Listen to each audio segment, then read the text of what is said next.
18,000 pesos ng mga sisiw ang binili ko para sa batch 31. Yes, batch 31.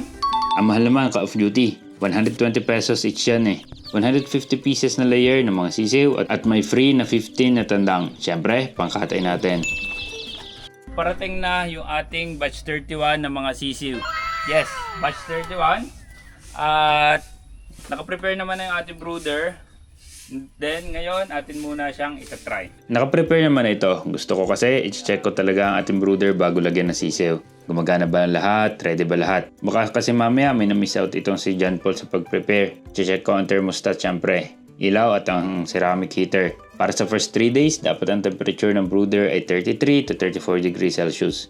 No more, no less. Sara na lang natin ito para minute na siya. Para pagdating ng mga sisiw ay ideal temperature na siya. Lalo ngayon na nag-uulan. Kailangan na tama yung temperature.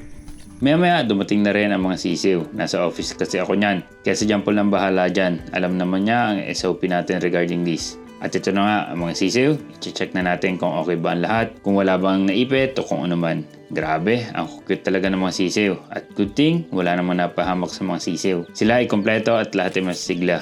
Yan 18,000 pesos na lahat yan. At oras na para sila ay dalhin sa farm at ilagay sa brooder nila. Alam na John Paul ang SOP namin dito. Basically, dapat ma-ensure na tama ang temperature ng brooder for the first 7 days. Yan kasi ang critical. Pag naitawid mo yan na healthy sila, talagang healthy sila. Ang problema nga pala, sa panahon na ito, nawalan ng kuryente. Talk about swerte, di ba? Pero dahil meron tayong mga power station, EcoFlow, di natin naging problema masyado. Meron tayong backup power for the next 2 hours or so. Kaya ang ginawa rin lamang namin, sa 2 pitak lang nilagay ang mga sisiw. Para 2 bulb at 2 heater lang ang magagamit. Bale, pag gumagana kasi sa lahat yan, 250 watts na kagad yan. 2 100 watts na heater at 2 25 watts na incandescent bulb. Hindi fully charge ang EcoFlow. Di meron na lang tayong 2 to 3 hours na runtime. Crossfinger talaga ako niyan na magkakuryente bago maubos ang laman ng EcoFlow. Kabado 20 mil talaga ako dyan. Kasi first day to eh. Pag walang power, naku po, disaster tayo dyan for sure. Inumin lang ang binibigay dito sa first 2 hours na may electrolytes para makarecover sila sa stress ng biyahe. At syempre, dapat tama ang environment nila which is pinoprovide nitong brooder. Kaya hintay lang tayo ng mga 2 hours. After 2 hours, meron pa tayong 48% sa EcoFlow. Ayos, magtatagal pa ng 2 hours depende sa magiging lamig at hihip ng hangin. Kaya papatukayin na ang mga sisiw natin.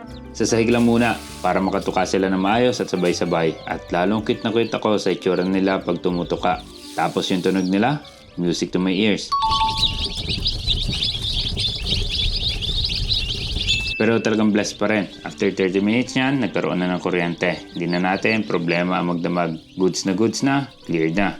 Kinabukasan, pumunta ako sa farm para i-check sila at mag-chore sa brooder. At dahil may kuryente na, hindi na natin kailangan magtipid sa pitak. Kaya nilipat na namin ang iba sa pangatlong pitak. Kaya halos tig 54 or 55 ang mga pitak. 3 lang, ox na para tipid din sa kuryente. Nakatuwa lang na umabot tayo sa batch 31. Sa mga nagsasabi na walang kita, meron po. Hindi ako aabot sa batch 31 kung wala. Ano ako?